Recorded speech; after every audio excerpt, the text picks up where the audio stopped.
past the clouds, over the dark night. She reached up to the sky of stars and caught the red-hot light of the North Star.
Well, greetings and welcome back. As always, thank you all so much for joining me. Newsday reports U.S. sends nuclear submarine and 4,000 troops into the Caribbean. And the U.S. is deploying more than 4,000 Marines and sailors to waters in the Caribbean as part of an exercise, as they say, to combat drug cartels. Is this the reason or the ruse, the maneuver, the feint, the indirect means to gain an advantage? Let's connect some dots and find out.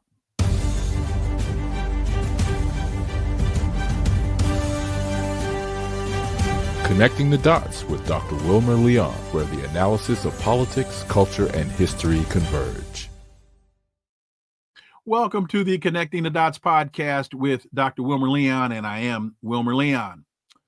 With each show, my guests and I provide insight and analysis into current events and the broader historical context in which most of these events take place. Let's quickly look at a couple of today's headlines. Kilmar Abrego Garcia has again been detained by ICE days after his release from custody. He was detained by U.S. Immigration and Customs Enforcement earlier today after arriving at the agency's Baltimore field offices as part of a required check-in after his release pending trial on human smuggling charges.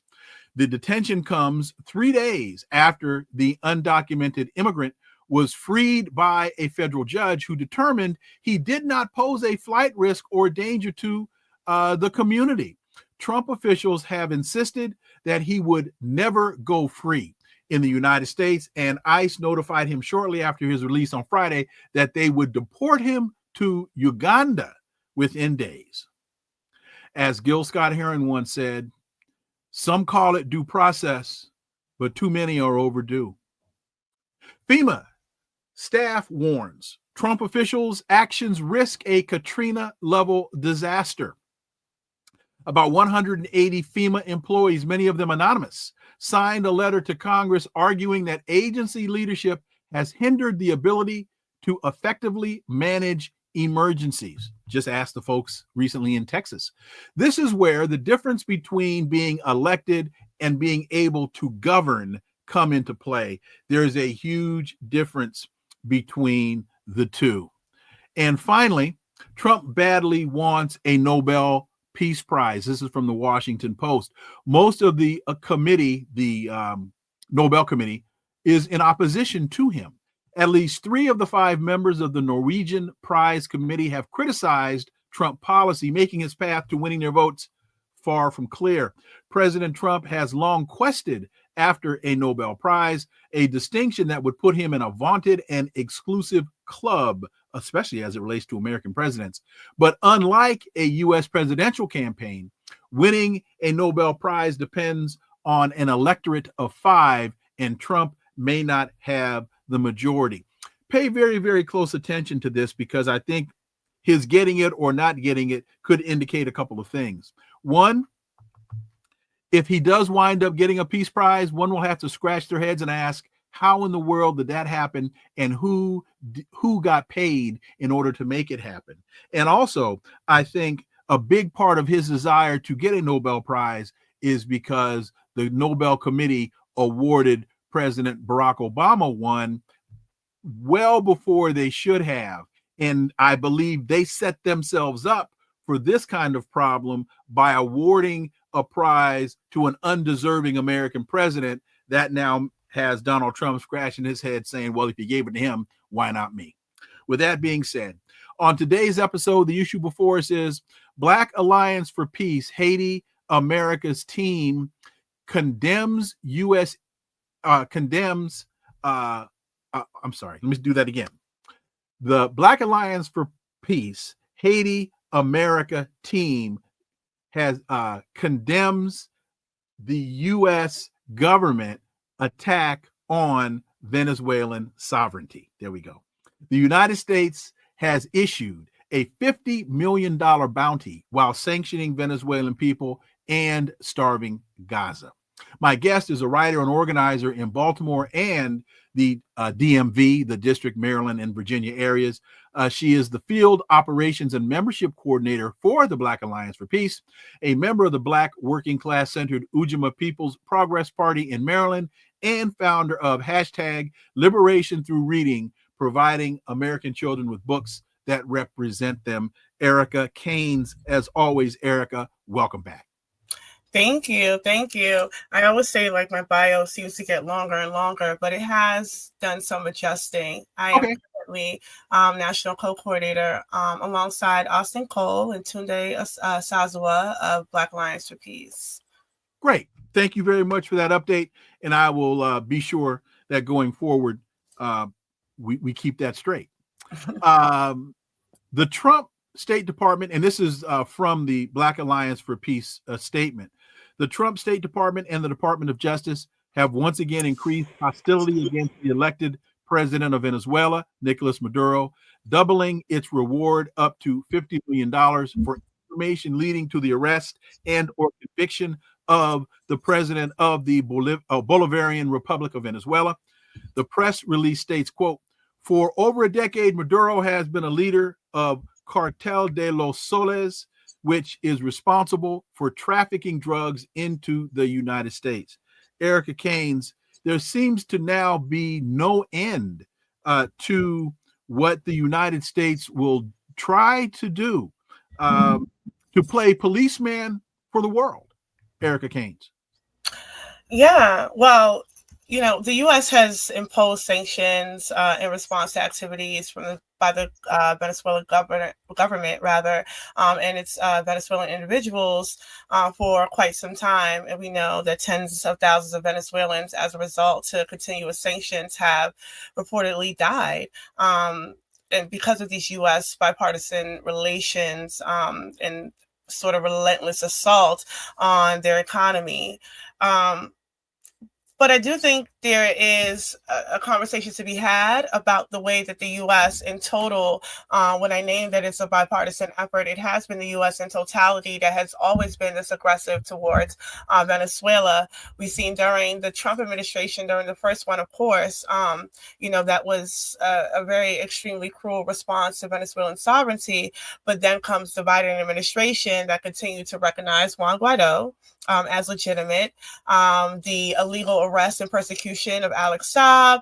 We have the blocking Venezuela alongside Cuba and Nicaragua from the Summit of the Americas, and then the Bolivarian Act that occurred during the first year of the Trump administration, the Bolivar Act, to stop the support and financial exchange to Venezuela, all under the guise of continuing to say that there is some kind of narco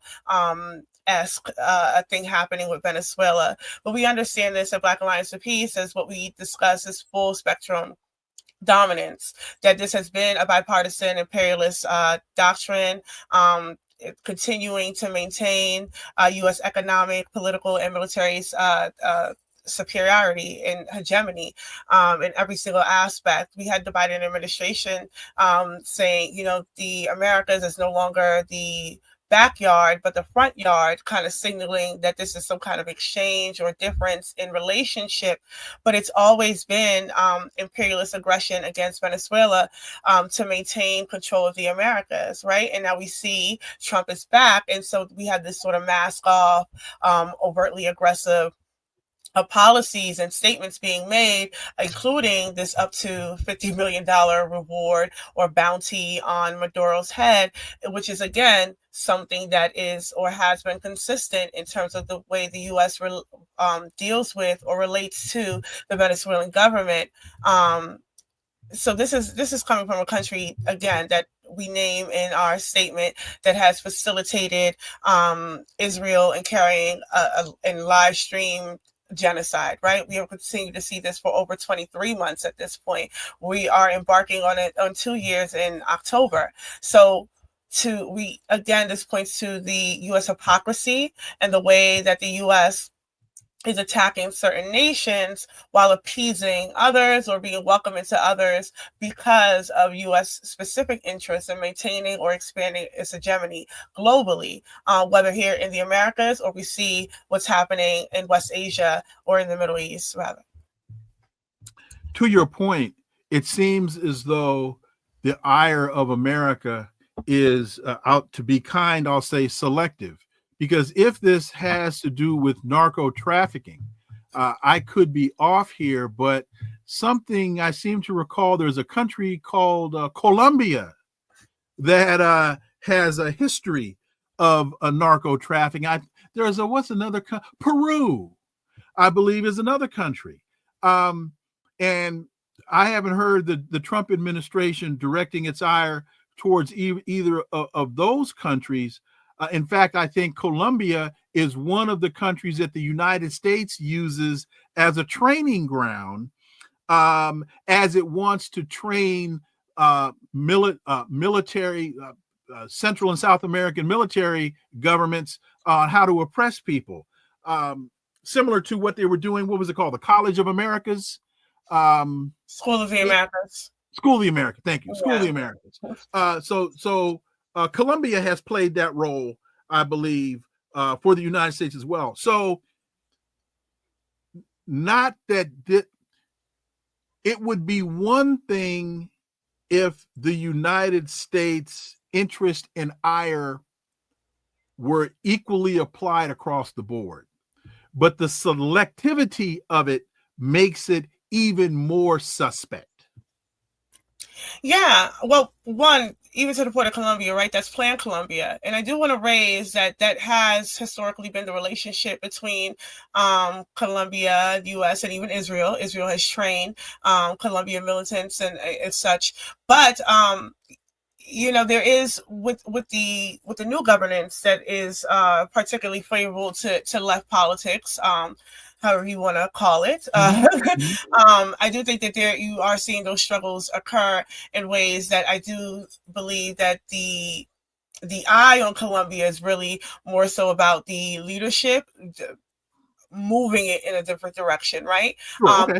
Colombia away from being known as that narco the country for that, right? So I do think that there is tension there with the leadership, especially as it is progressive, especially as we see Petro making more comments about Israel and standing against that. So that creates a different particular kind of tension that with Colombia.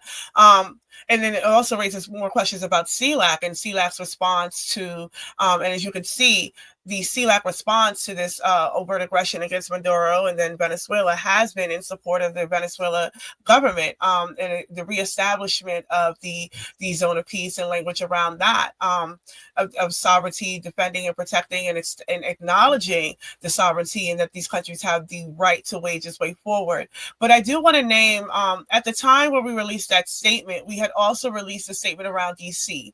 and what was happening in DC. And you could see here the attacks on Maduro, and then the idea of what is being said, or the narrative around this country, similar to the narrative around Colombia, and then we can say Honduras and everywhere, Central America, which also, I think if we want to track it, we can say that this is coming out of the Reagan administration, etc. But I do see that there are ties there in terms of how we're speaking about DC as well. Like, what are the foundations that have been laid or set that has we now see I don't want to say normalization, but the reaction to the spectacle of the National Guard, without consideration that we've seen this before during Plan Colombia, when they raise that DC is a crack haven, etc., that it needs to be occupied, right? So we see the ways that the U.S. in tandem uses these sort of global and domestic policies bipartisanly, right? It's not a difference. And so the reason to name, like, this is something that the Trump administration is doing, yes, but this is something that the Trump administration is doing in continuance of the way that they even relate or respond to Venezuela. And it is in response to wanting to break up the sort of triple threat that exists of Cuba, Nicaragua, and Venezuela, which was previously Cuba, Nicaragua, and Grenada, right? Understanding that there are these 3 points of anti-imperialism, 3 points of moving into a socialist direction that moves it's a little darker than the pink tide, right? It's not so much democratic socialism. Explain why it's darker than the pink tide. Well, I do think they have a bit more concrete politic in that sense. I think when we think about the pink tide, we're thinking about democratic socialism, right? And that has its own set of criticisms. But when we look at Peru or Brazil, I think there's a way that we can look at the way that they kind of give into the right to their own detriment. Like that leads into these sort of practices of lawfare that has happened to we've seen in Brazil, and is currently what Peru is. So there's a difference, I think, in the way that things are governed under democratic socialism. But that's, we can have that argument, but I don't think that's the reason that Venezuela, Cuba, and Nicaragua are being attacked, right? The entire Americas is under assault, right? And I think it is under assault because there's the ways that the U.S. wants to maintain its ownership of the Americas, right? It is no small thing for Biden to say, oh, it's no longer our backyard, right? It is our front yard, because it is a way that they have tried to maintain that in pseudo diplomatic ways, right? Meanwhile, the core group exists. Meanwhile, there's these alliances that exist for security reasons across the Caribbean that is solely tied to the U.S. and Southcom and etc. Right? So these are ways that the U.S. is trying to maintain its hegemony in the region. So calling out Maduro is a way to chip away at that, as they are also chipping away at policy-wise at Cuba. Right, tightening up the grips on Cuba. They are also underhandedly or undermining things that are happening in Nicaragua. But this is not different than what we're seeing perpetrated in Honduras, Haiti, Puerto Rico. There is an overwhelming assault of the Americas that I think that people are seeing country by country and not a whole. Which I do think is significant, because all of these countries play a role in what we're seeing and what we're not seeing. For instance, where is Venezuela situated? Resources. Right. As a resource factor, but where's the situation situated in terms of how we even understand the Caribbean and Latin America, like in between Guyana and Trinidad and Tobago, and what would that mean for the Caribbean and how the Caribbean responds to these particular assaults on Venezuela that will ultimately pull them into it, right? So then the question becomes, well, what does CARICOM have to say about this? Well, before we get to that, and something just popped in my head that I want to be sure we get to, because when you get old like me, you forget things quickly. You mentioned security, and then in the same sentence, you mentioned hegemony. And that made me think about the difference between security / hegemony and safety. Because the United States loves, no matter what administration you're really focused on, they love to talk about security. And that, I think, lulls people into this false sense of safety. But the two are not necessarily synonymous. Right. And I use DC as an example. So Donald Trump can send 4,000 National Guard troops to the streets of DC, or send them into LA. Now he's talking about sending them into Chicago, talking about sending them into Baltimore, under the pretext of security. Well, that's really just a temporary cessation of violence. What makes those areas safe are jobs, education, healthcare, Social Security, the basic elements of life that make people secure, so that they then don't have to go out into the community and do the things that survival requires people to do. Does that make sense? No, I agree. I think that's some of the things that I've been raising. No, I've been speaking about what has been occurring in DC, since it's been occurring, because, we have organizations here locally in DC that are part of the fight back, et cetera, and organizing people around this, but have continue to organize people around the occupation of DC, because security and crime, quote unquote, whether low or high, has always been the Trojan horse for occupation and militarization. So the way that crime is being used, if like if we go down the Beltway and we go to Baltimore, right? And the mayor's on a national tour about low crime. And essentially what we're saying is, when we praise the low crime statistics, right, is that, all of these initiatives that exist in Baltimore that are a product of over-policing, which is a 1033, Operation Relentless Pursuit, the Deadly Exchange Program. They work, right? Because they're keeping crime down. And then when we go down to DC, and the issue is, crime is out of control, which means we need to bring in the National Guard to support the MPD and embolden their actions, because they're completely out of control now. The way that it's being used is similar to what we're seeing with Venezuela, for instance, right? The reason why they're highlighting this narco trafficking is because crime in the Caribbean, quote unquote, is up. There's a wave of crime across the Caribbean, right? So Haiti obviously is being used specifically as like this exceptional thing, right, with the crime and the gangs, but there's a crime wave across the Caribbean. Turks and Caicos had a no flight at some point in time. They were not allowing people to come and vacation to Turks and Caicos because crime went up. You see Jamaican policies and laws within that country has changed because crime went up. Earlier this year, before Trinidad and Tobago had this elections for their current prime minister, they signed a deal with Southcom because crime went up. So this is something that's occurring around the Caribbean. So then they can then use this to pinpoint and say, well, crime is going up because, Maduro and Venezuela are right here. And they have their, crime-ridden citizens and residents fleeing Venezuela and entering into our country. So this must be dealt with, right? So that is really, we're seeing how crime and this idea of security, because of the uptick in crime, these Caribbean nations have formed security alliances in tandem with the U.S., of course, to protect their nation, to deal with gangs and crimes, etc. So it's easy to then point to Venezuela and say, well, obviously, Venezuela is the problem here. So there's a support given to what's occurring.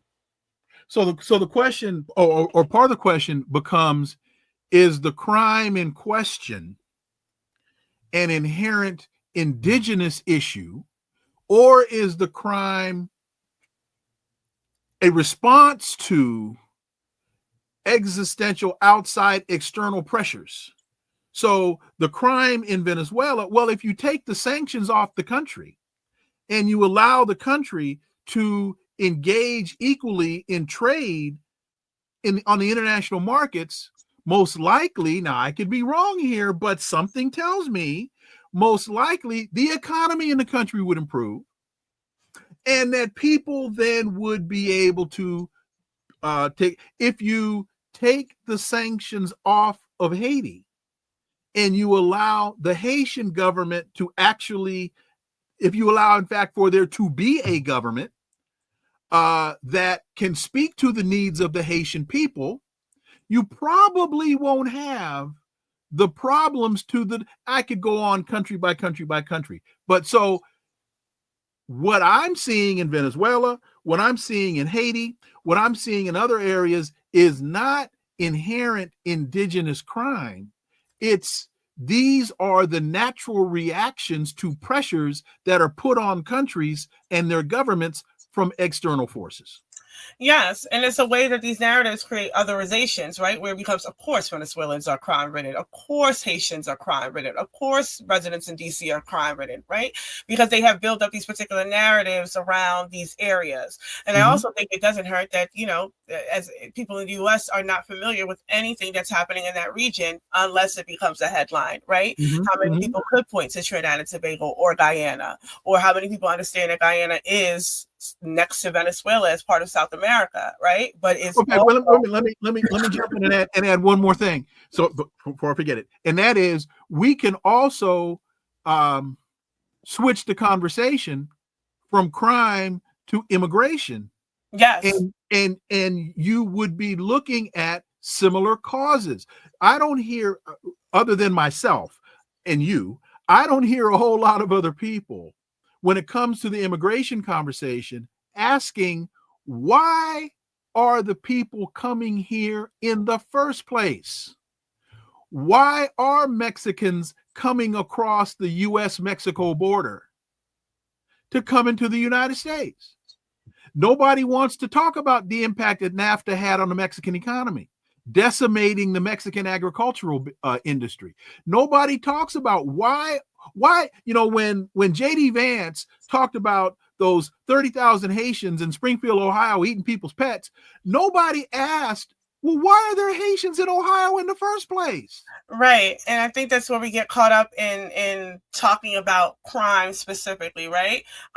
Because then we get, whether it is happening or isn't happening, I don't think makes a difference, because none of this is because the U.S. has an interest in keeping these areas safe, right? These are unfounded claims, but they're not only just false, they're dangerous because they lay a groundwork for or to justify a military attack or potentially, a long phase lawfare campaign, right? Because we've seen these things play out before. So by linking Maduro specifically to transnational criminal organizations, they expand the justification for force, right? And then by the buy-in from surrounding countries that allows for the U.S. to continue to, usher in the drumbeats of war. So this attack on Venezuela, like I said earlier, just follows a trajectory of things that have been occurring. So this is not anything new specifically under the Trump administration, but It is something that is a continuance for how the U.S. really understands their ability to maintain control over a region. And that's the entire Americas. And so, for the Black Alliance for Peace, one of our campaign around the Zone of Peace, being a part of that and initiating that campaign in 2022 now, I believe, or at the top of 2023, and where we are now with the campaign and expanding it is to respond to this, because we see that there's a way that the U.S. and some of these neocolonial-led CARICOM nations are bastardizing the concept of a zone of peace, as if to say that Venezuela is the obstruction to that actually happening in the Americas and not the U.S. And let me just quickly, I had mentioned NAFTA, and for those who may not remember, that's the acronym for the North American Free Trade Agreement, which was brought into existence during the Clinton administration. And what it did, one of the things that it did, was it artificially depressed agricultural crop prices and to allow for American farm products to be to sell on the global market more advantageous to American farmers. And by artificially depressing the Mexican agricultural industry. It drove a lot of Mexican farmers out of business. It decimated the corn crop in Mexico to make U.S. corn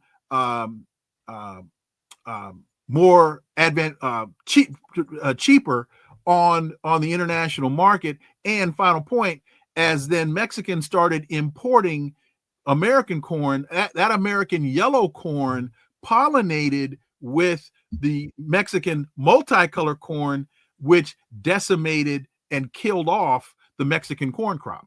So that's just one example. You can go to Guatemala, you can go to Honduras, you can go to all through Mexico and Central America, and you can look at the U.S. foreign policy in those countries, how the U.S. has controlled the governments in those countries over the years, to the advantage of American industry, to the disadvantage of the indigenous in those countries. Is that a fair, quick statement, Erica? Yeah, well, I do think it's important to understand and gauge the global political economy and neoliberalism and how these play a factor into what we're seeing, right? Mm-hmm. Especially as we talk about the need for maintenance of control and the need for maintenance of hegemony. Obviously, when we talk about Venezuela, it is oil rich, but that entire region is oil rich, right? So what does it mean to then have the buy-in of these sort of neo-colonial ran governments that are not really speaking to what is happening, right?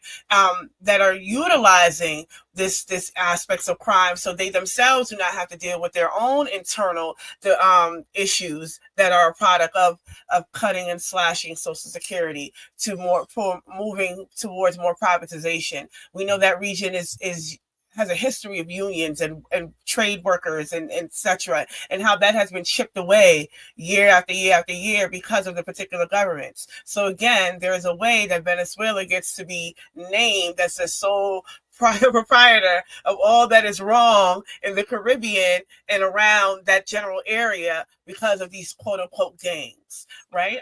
Or crime or violence, or the need to protect, or the need to, the way, as they're saying now, the zone of peace, right? Which again is a bastardization of the commitment made in 2014 in Havana, Cuba, or the attempts thereafter, and the current attempts led by grassroots movements that Black Alliance of Peace is a part of.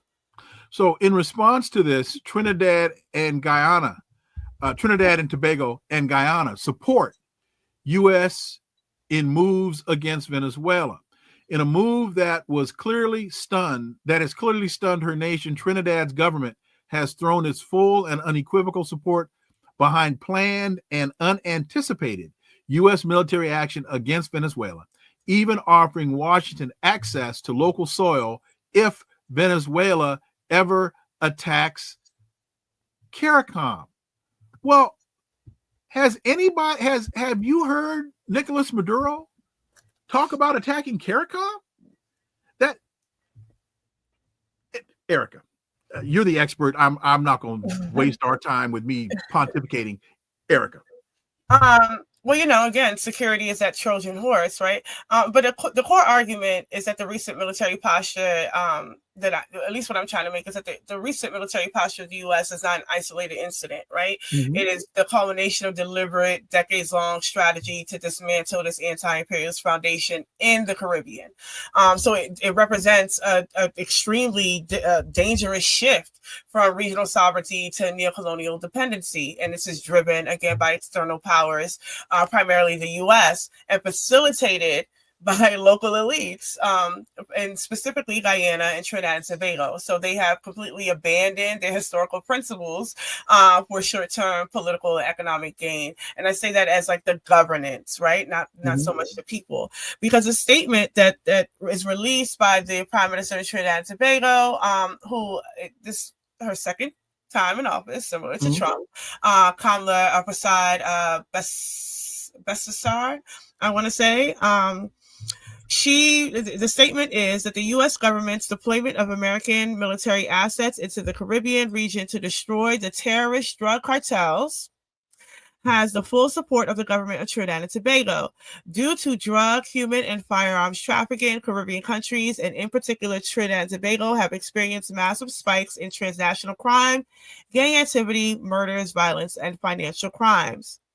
So that is just the opening of the statement, right? So again, there's a way that they are using this as a way to not actually deal with the internal issues of their own country, but saying that this is something that is predicated by Venezuela. So they are in full support. So it's really not an exaggeration or an understatement to know how drastic of a change much of not just Trinidad and Tobago, but Guyana's posture is within Guyana's politics for Guyana's and Trinidad and Tobago's politicians to be openly advocating for Western intervention. Historically, if we talk about Guyana's political identity was forged through anti-colonial struggle.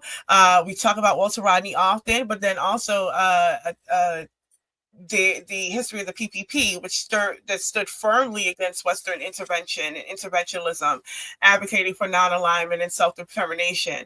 And then so we see now the Guyanese government is openly advocating for Western military action, and primarily because of the prioritizing of external protection and capital, like its relationship with ExxonMobil currently, which puts the question of long-term interests over the people. But then much of this also is predicated on the land struggle between Guyana and Venezuela. My comrade Tamanisha Johns has written a really great piece on it. She's talking a lot about it as someone from Guyana. It's called Guyana and Venezuela, the currently unfolding crisis of imperialism. And I think that gives a good context to where we are with Guyana and why they would be supporting this. But again, this is not just a change in policy. It is a victory for this sort of neocolonial model over the historically liberationist one, right? And we can debate around whether or not there's particular rose-colored glasses around how we understand the radicalism of the Caribbean. But what is objective is that there is a history there that these current leaderships are undermining, because they're using the state, which was once a vehicle for emancipation, as an administrator for imperial interests. And so this shift is only possible with political actors who are willing to facilitate it, like the leadership in Trinidad and Tobago and the leadership in Guyana. And when I talk about Kamala, it is important when I name that this is the second time that Kamala's been here. Kamala has always maintained this sort of right-wing appeasal for the U.S. Kamala themselves are pretty conservative. There's so much Trump-like rhetoric on immigration, especially as it pertains to Venezuelans. She previously had anti-woke sentiments around Biden, all while she held no office. She was recognizing Juan Guaido, right? So we see that this is the sort of political environment that is ripe for aggressive or accepting this sort of aggressive militaristic solution to whatever the U.S. considers as a problem in the region. So just like Trump, we have Kamala that, that had these that's posturing, about crime, and he's very aggressive, kind of stand your ground-esque, similar themes in her speeches, especially post and capitalizing on these sort of post-election tensions that exist, because I don't want to say it's similar to, but there are dynamics of parties, political parties that exist in Trinidad and Tobago that she has been able to kind of capitalize on, because the previous political party, similar to the Democrats, did not do what they needed to do to maintain any kind of structural leadership. So folks are able to say, well, yeah, crime is a problem, similar to what we're dealing with here. If you want to make those kind of arguments around how we can maybe understand the development of why a Kamala would be in leadership and why a Trump would be in leadership. But neither the leaders in Guyana or Trinidad and Tobago are strong sovereignists, right? They're not really particularly fighting for that. Their power is increasingly dependent on aligning with these external agendas. And so it makes them willing partners, or it makes this a willing partnership with the militarization in the region. So they have nothing really to say, and they are welcoming it because, again, that they don't really have to speak to or about the actual issues that are causing what is occurring in their countries, like the economic exploitation, systemic poverty, the influx of illegal arms, because Trinidad and Tobago doesn't have an arms manufacturing, weapons building or site or anything, right? So where are these coming from, if not the U.S.? So I do see. I know that people do not, again, think about or really engage the Caribbean in terms of the politics that are happening in the Caribbean. But I do think, in addition to what we're seeing in Israel, this has really caused a lot of grassroots movements in the Caribbean to really think about the role that their own governments play in this sort of geopolitical frame. Because how can what does it mean that they have governments that are aligning with this military posture in Venezuela, who are also aligning with the military posture that's occurring in Israel, right? Yeah. Haven't we seen this movie before? As we early in the 20th century, I want to say 1918, 1919, in Honduras. They were called the Banana Wars. The United States went in and overthrew the government of Honduras on behalf of the United Fruit Company. The Banana Wars. Now we have, I don't know, 5 months ago, Donald Trump says the oil off the coast of Venezuela should actually be the possession of the United States. And so so now what does Donald Trump do? He sends a flotilla of military naval vessels towards the region to intimidate the government of Venezuela. They've now raised the $25 million bounty that Joe Biden put on Maduro's head has now become $50 million. So I'm wondering, is ExxonMobil the new United Fruit Company? That's an interesting take. Yeah, because this would be the first time I'm hearing it even put in that way, and so I do think that yes, historically there are ways that we see the same kind of playbook, because I do think that the U.S. does have a if it ain't broke kind of position, especially when we see this is not the first time they attack Venezuela in this way. They're going to continue. I mean, even I think Marco Rubio is saying that they don't even recognize Venezuela. The U.S. does not recognize Maduro. Right.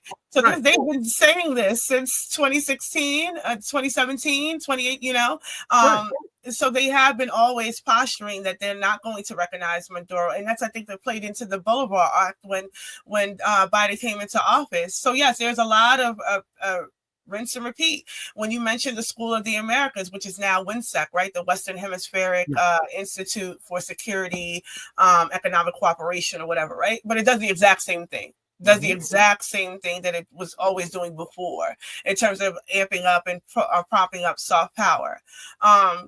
So I do think that it's important what you raise, because I do think none of this, if we're looking at Trinidad and Tobago, we're looking at Guyana, or we're looking at countries in the Caribbean, whatever their domestic crises are, it cannot be understood in isolation any more than what's happening here could, right? It is all deeply entangled with the country's economic woes and neoliberal policies and the expanding militarized presence, right? Because this would not be the first time.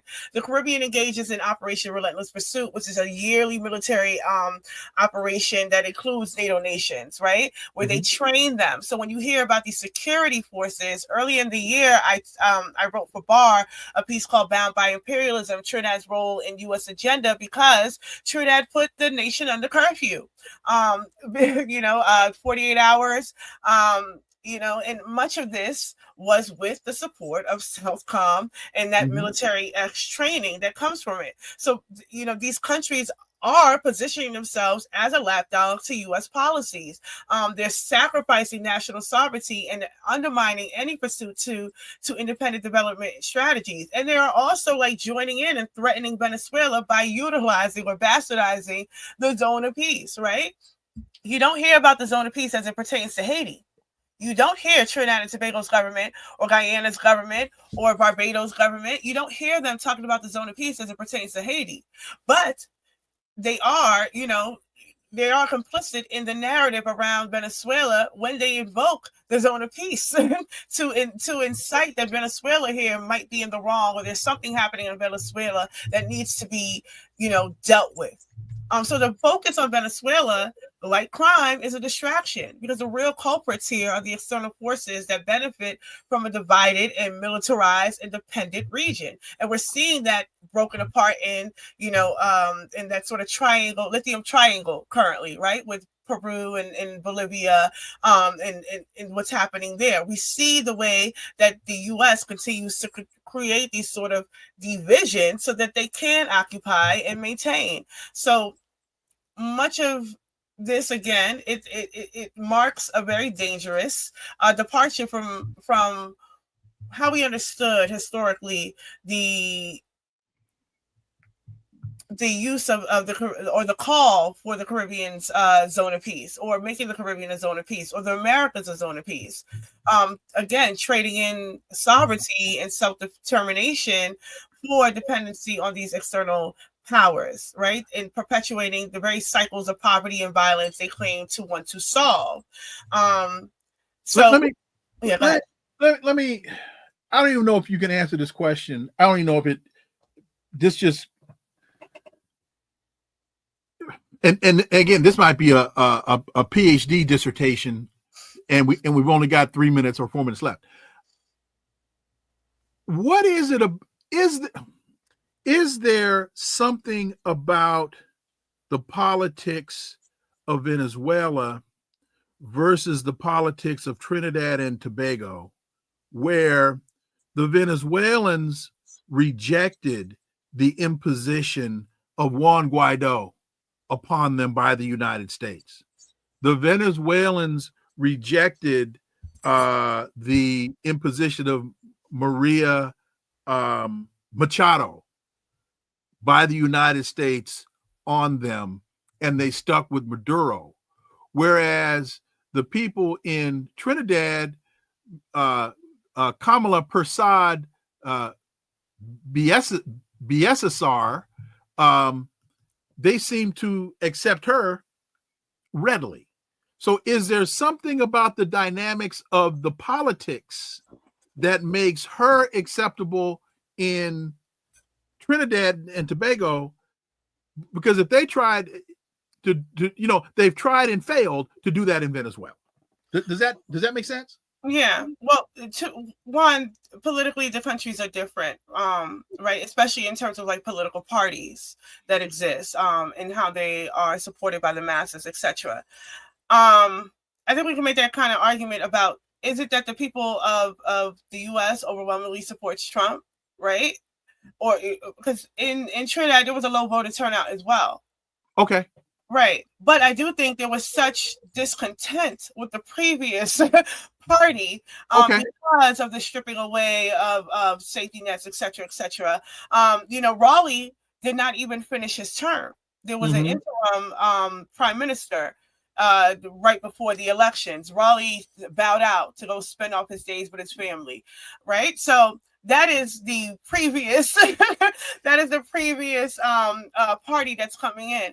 And again, I think she has capitalized off of that discontent, not dissimilar to Trump, right? Okay. So when you open this in terms of the statement that was made from the article or the piece, is that to Trinidad and Tobago's surprise. Again, this is not something Trinidad and Tobago is not openly interventionalist. This is not, this is the land of carnival. They're not, openly advocating for military intervention. So to have someone who is in leadership doing that, this is a shock. Right. So I do want to highlight again that there are grassroots movements, especially in Trinidad and Tobago, like the Movement for Social Justice, that wrote a statement. They've written a statement in response to U.S. military circling and advancing on the Caribbean Sea, and then also response to COMLA that I do think speaks to this sort of already existing and growing anti-imperialist sentiment that's happening across the Caribbean, especially as a response to Israel. Plus, Venezuela is the current Maduro government is an outgrowth of the Chavista revolution. Yes. He is an outgrowth of Hugo Chavez. And so when contrary to the dominant Western narrative, when the West talks about Maduro, they talk about Maduro more as a personality, as opposed to Nicolas Maduro is a continuation of a revolutionary movement. And I don't care how charismatic Maduro is or is not, if the Venezuelan people did not see him in the context of the Chavista movement, they'd have thrown his behind in the ocean a long time ago. So it has less to do with Maduro as a personality and more to do with Maduro as a continuation of the revolution. And the politics in Trinidad and Tobago don't reflect that similar sentiment. No. Well, one, the revolution, right? Right. That's my point. Right. So we can talk about the Black Power Revolution that happened in 1970s, but that is not in any way comparison, right? That is a student movement that, catapulted a particular kind of politic in Trinidad and Tobago, but that is not similar to the Chavista revolution in that sense. But I do think, and I do want to close with saying this, especially as I talk about the zone of peace, because I do think that this speaks to the difference, right? Much of why we wanted to reinvigorate the concept of the zone of peace, especially as a call for people studying human rights, which is not what we're hearing from the Guyana and Trinidad and Tobago leadership, or even CARICOM's leadership, as they're speaking about zone of peace in response to aligning with the U.S. aggression against Venezuela, is that we're seeing what this call is the push and the prominence and advocacy for more grassroots voices, right? Because I do think there is a way that people think there is no opposition to these things happening, but there's no cohesive opposition to these things happening because everybody is doing their own thing in their own countries, right? So how do we begin to look at this as our Americas and look at the U.S. as the primary enemy of any kind of sovereignty across our Americas, whether here domestically or whether in the Caribbean or in Central and South America, right? So one of the calls in our demands when we launched the Zone of Peace campaign was to dismantle Southcom and shut down the 76 U.S. military bases and installations across the region. Currently on the web, on Black Alliance for Peace YouTube page, you can find the map of our Americas, which maps out the militarization. So you can see every military base in the U.S. and across the Americas and see how they're working in tandem. Because again, none of these things are isolated. We also call for the U.S. NATO militarization to be ended in our Americas. And one of the first steps in that was the U.S. NATO out of our Americas network, which includes the Caribbean Movement for Peace, and in conversation with the Movement for Social Justice in Trinidad and Tobago. It speaks to and emboldens and has conversations directly with these organizations about how do we begin to get the masses of the people to understand the dilemmas and the dynamics of the current leadership and what they are walking the people into by aligning with the U.S. We also call to disband U.S.-sponsored state terrorist training facilities like WINSEP, which was formerly the School of the Americas, oppose the military intervention broadly, but also specifically in Haiti, And then also return Guantanamo Bay to Cuba and end imperialist sanctions and unilateral coercive measures like what is happening to Maduro in Venezuela. So we understand this as an aspect of our multi-phase collective campaign, establishing coordinated structure throughout the Americas about how we respond en masse to this, to obtain people-centered human rights or people-centered facilitation of the expulsion of U.S., EU, NATO axis of domination in the Americas. So I want to encourage folks to go to zoneofpeace.org. You can learn more information about the network. And then Haiti Americas we've also on the Black Alliance for Peace page on Movement News, we have the Movement for Social Justice statement. We also have our statement on Venezuela. I do encourage folks to engage what is happening in the Caribbean and how, the fight back that's occurring. Erica Caines, as always, thank you for fitting us into your schedule today. Your analysis is always on point and greatly, and look forward to having you back. Thank you. I appreciate it so much. Thank you. Thank you. All right, folks, thank you all so much for joining us today. And those of you that joined early, thank you. We taped this early. It's going to replay in its regular slot, regular time. Greatly appreciate you all joining us early as you did. Thank you for listening to the Connecting the Dots podcast with me, Dr. Wilmer Leon. New episode tomorrow. Brother Tom Porter is going to join us. And here's the question we're going to be talking about tomorrow. What in the world does the bifurcation or the splitting up of any African country do for Africans? How can that benefit Africans? We're going to talk about that tomorrow. Please follow, subscribe, leave a review, share the show. Those of you that are new, and we saw a number of additional likes today, please, again, click that like button. Subscribe. We're closing on 10,000, and we need you all to help us get there. Follow us on social media. All the links are below. Remember, this is where the analysis of politics, culture, and history converge, because talk without analysis is just chatter, and we don't chatter here on Connecting the Dots. Why? Because it's rhetoric free. See y'all tomorrow. Until then, I am Dr. Wilmer Leon. Have a blessed remainder of your day. Peace. I'm out.